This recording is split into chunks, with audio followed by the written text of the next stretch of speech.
This video is in no way to promote the sale and purchase of hermit crabs.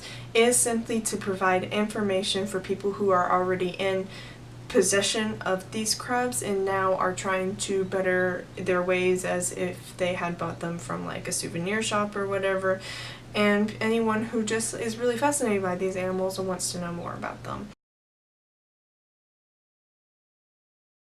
So, hey guys, and welcome back to another video.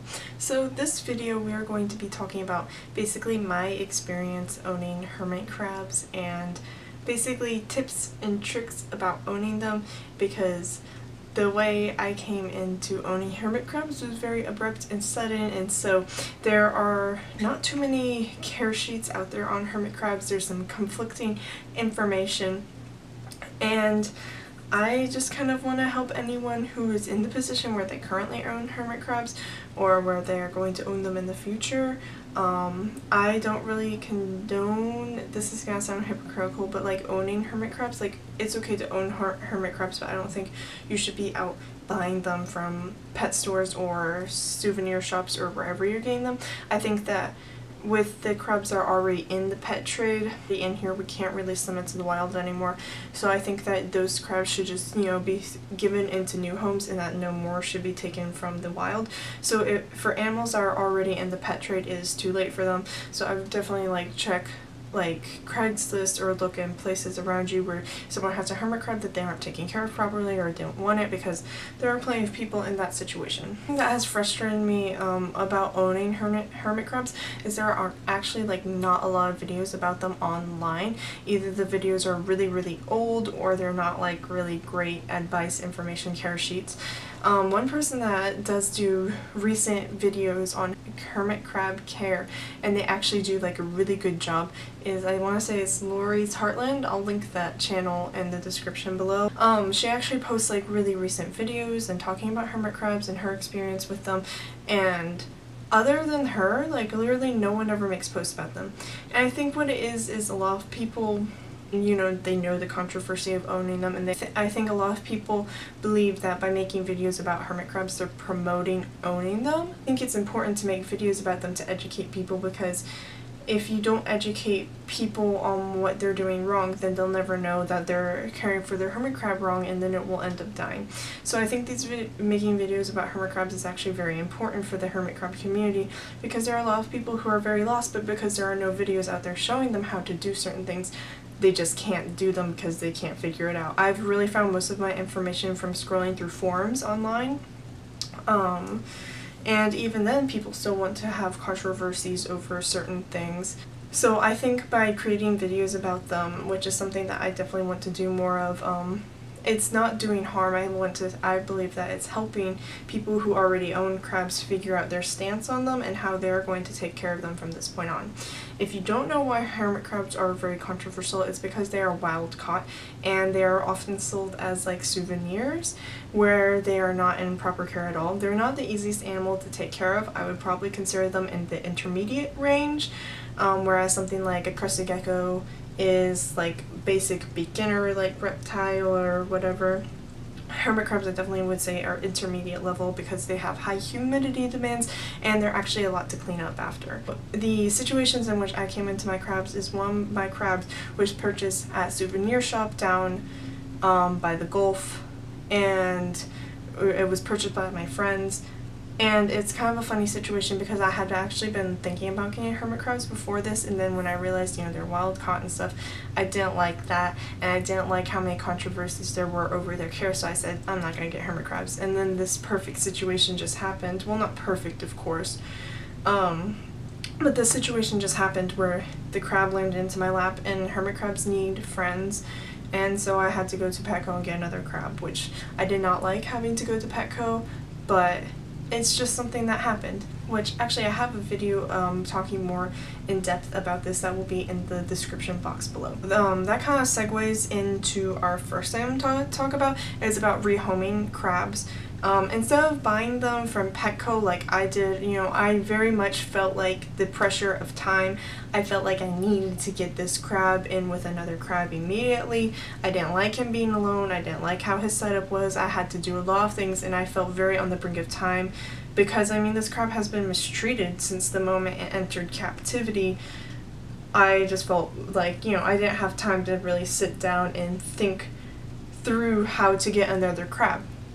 And even the other day, I'm thinking about maybe getting another crab, and of course I'm not going to go through Petco this time, even though I had to go through Petco last time. But I'm looking at Craigslist ads around me, and I can't even find, the closest crab is like, nearest crab is like 5 hours away from me. And that's off of Craigslist. Someone who can't take care of the hermit crab was probably caring for it improperly from the description I have read. There are sometimes situations where you're not going to have hermit crabs available to you from like Craigslist or people that you know around you that have them. And at that point I would just say don't get them until like Petco releases something that says, or Petco, PetSmart, wherever, says we are no longer going to sell hermit crabs. I would not get a hermit crab from them, because when you buy the hermit crab or you buy any animal from them, that just reinforces in their minds that they need to keep filling that gap where that animal no longer is, because people keep purchasing it.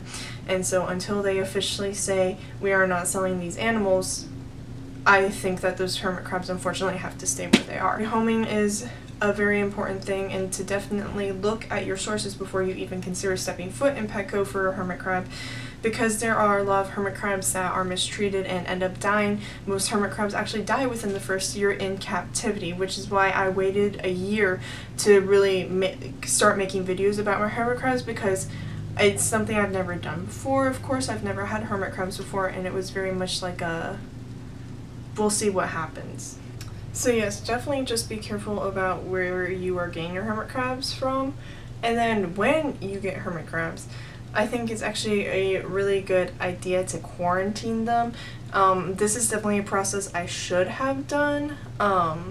When I got my first crab and then I got the second crab, I just immediately put the second crab in with the first crab. But really what I should have done was a quarantine process of at least a month, keeping the other crab in a separate enclosure to make sure that he didn't have any mites or anything, because even though he came from Petco, you can never really be too sure how good their animal care is and if there are any diseases, and it's definitely something you don't want to risk. Of course, mine ended up being fine.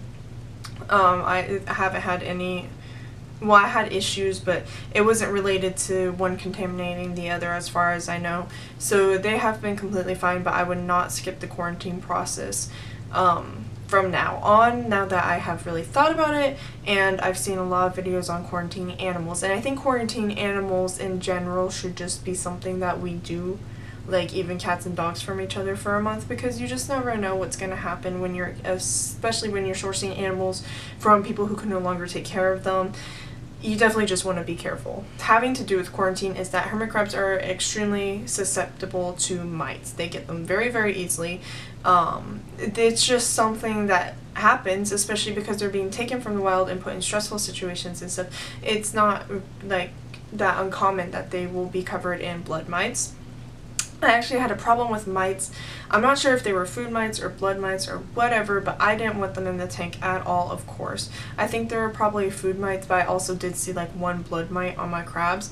And this was a really intense process. I had to go through quarantining them, putting them on paper towel, and I had to dose them with the stress coat like twice a day.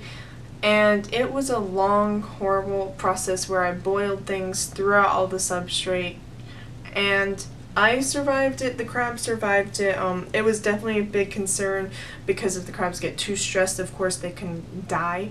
But like I said, both of my crabs are fine now, and I just wish that I knew about mites ahead of time, because no one really warns you that they can get mites and that they're susceptible to it. Because if they get mites, there's a huge risk of contamination for the for my two crested geckos, and that's just not a fun thing. So, you know, if you quarantine ahead of time and if you're checking for these things, then you're going to be fine, which is how I saw them, because I check my animals, because that's very important to me. And of course, the whole time I was helping them with their mites, treating them, I was keeping a close eye on my geckos, making sure that they didn't have any mites on them. Well, another thing that I think is very important is when buying hermit crab shells, definitely always check for cracks.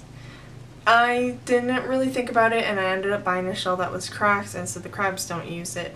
But Definitely make sure that a shell isn't cracked. I mean, hermit crabs can tell when a shell is cracked or not. They're very smart animals and they won't use it. But, you know, it's always good to not be wasting your money on a cracked shell. I can't really reinforce this information too much because I can't really remember because it's not that available online. I had to dig really deep in some forums to find it. But apparently the shells at Petco aren't super great, even non-painted ones, which are the ones that I currently have for them. I think they said shells at craft stores are actually more natural and that the crabs like them. And you definitely want to boil the shells beforehand. I feel like that's information that's available. It's boiling shells, painted shells are bad. Those are some pretty basic information. And this video is really just to get deeper into the parts that I feel like people don't really talk about and they're often glossed over or missed. Probably the most annoying thing about my hermit crabs and what I believe caused their whole mite infestation is that they hide food. And I kind of knew that they did this after owning them for like a couple months. You know, I know they would take things out of their bowl and try to eat it like off in the dark or wherever, and you know, but I didn't really dig deep enough to find a lot of the food that they had been hiding from me. So it's definitely important once a week to just like practically rip your tank apart looking for food. Like I have to dig deep and like skim the first layer of substrate to make sure they didn't hide anything from me. And so even though they don't necessarily need a super deep clean once a week, you definitely need to make sure that they don't have any uneaten food in there, otherwise you will start developing mites. Another thing I was really unprepared for with hermit crabs is that unlike, like, I'm used to keeping crested geckos now, unlike geckos and most other like lizards, these guys actually are really interactive. Like, I mean, all lizards are interactive with their environment and reptiles, but these guys actually like move objects in their environment, so they're very much, if it's not like concrete to the floor, they will move it. So I have like any tank decorations the way you think you want it, the crabs are going to move it if it's not heavy enough. And so that can be a little frustrating, but at the end of the day it's kind of neat to actually watch them rearrange their environment and see where they put things. It's a little funny. I like to call them nature's bulldozers because they literally just knock over everything and they're so bulky and big, it's funny, with their shells on them. I also like to call them nature's garbage disposals because they will eat like... The list of things you can feed a hermit crab is like miles long. If you want a list of things that you can feed hermit crabs, I would definitely just recommend Googling it, going on one of the hermit crab pages, and it's a huge long list and I always have it pulled up on my phone because it's such a long list I can't remember it off the top of my head. This next one's going to make me sound kind of dumb, but that's okay. So I learned under tank heaters do not go under the tank when you have 6 inches of substrate. I'm just dumb, don't read instructions because under tank heaters clearly say don't use this under the tank if you have this amount of substrate. I don't listen, they go on the side. So if you have hermit crab tank, stick it on the side of the tank, not underneath the tank, otherwise you will have a very sad under tank heater and it will get boiling hot and almost like kill you. So don't do that. I'm very happy that my 2 crabs didn't die from me having that tank heater under there, but it's okay. Another thing I just want to throw out there is, obviously in this video I'm not like holding my crabs while I speak or anything like I normally would if I was talking about an animal, and that's because first off, one of my crabs is in a molt, and I feel like that is something that's actually discussed fairly well online and in forums, but the other thing is the other one is up and about. But I don't handle my crabs unless if I have to. That's my new rule, because when I first got hermit crabs, I would try to handle them and I thought that it would make them more friendly. But at the end of the day, it's not an animal that needs to be handled, and handling it actually puts a lot of stress on the animal, and of course it can put them in harm's way. Whereas if you're holding some other animals, they aren't as stressed out by it and they can tolerate it better. But I just won't really recommend handling these animals more than you have to. Of course it's okay to get them out every once in a while just to check on them, see how they are, and you know, hang out with them.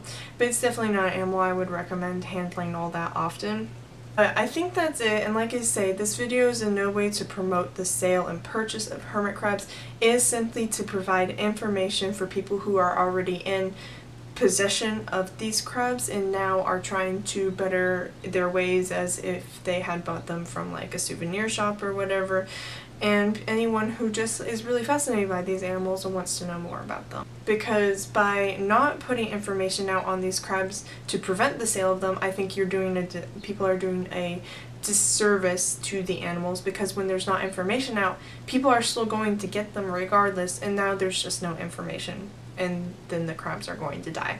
So I definitely plan on making more videos on my hermit crabs in the future. I think I'll probably make a complete care guide. I also plan on doing a complete care guide on my crested geckos. Oftentimes when you see care guides online, it will be like, this is what they eat. This is like the size enclosure you need. This is the humidity, the temperature. And of course those are all really nice, but I think sometimes people don't realize that there's a lot more that goes into animal care than just in tank size and feeding. Because animals are susceptible to disease and all these different problems, and I think I want to cover like diseases that these animals are prone to, going really into depth about what is the best for the animals, because as you own them, the first care guide that you read isn't always going to give you the information that you need the longer you own them.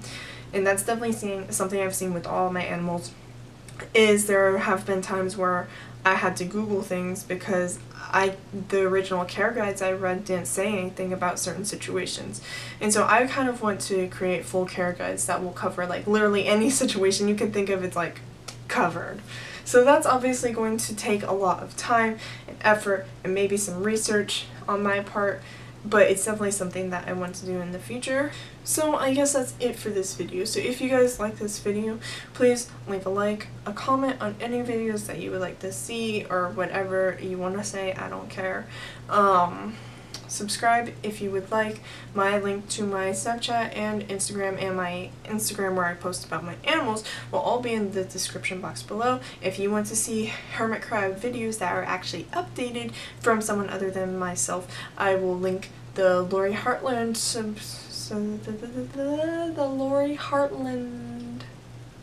what's it called, channel below, and I will see you guys in the next video. Goodbye.